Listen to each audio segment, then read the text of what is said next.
Сәлем достар, бүгінгі видеода мына оюлардың тігілу жолын көрсетемін. Бізде мына оюлардың барлығы тігілетін оюлар. Бұлардың қиып жабыстыру жолын келесі видеода көрсетемін. Мына жақта ою тігіліп дайын тұрған оюлар.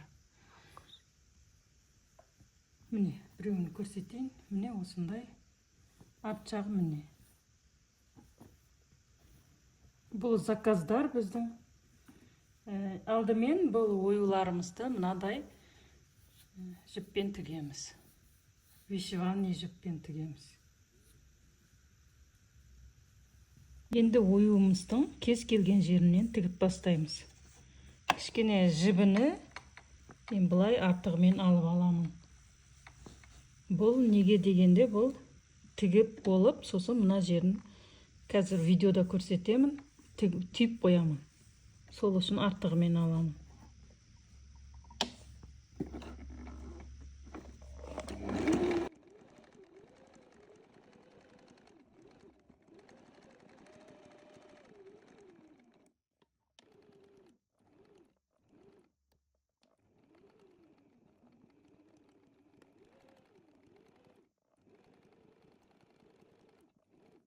Міне жаңағы артығымен жіберген жібімізді қазір көрсетемін.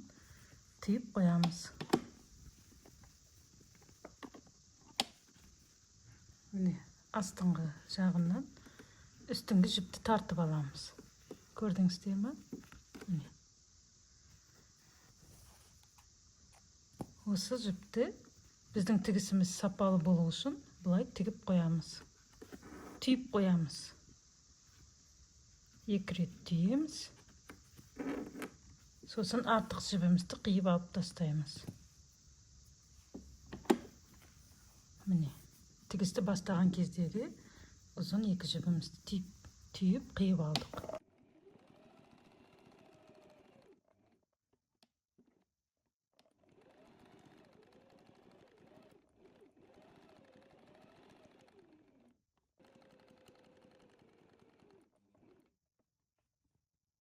Міне, видеода барлығы түсінікті деп ойлаймын. Дәл осылай шетінен айналдыра барлығын тігіп шығамыз.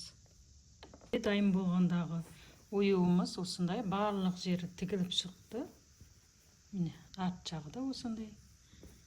Енді осы оюды біткен кезде осындай әдемі болып шығады. Келесі менде оюдың сыртқы бөлігі. Сосын осы оюды тігетін боламын.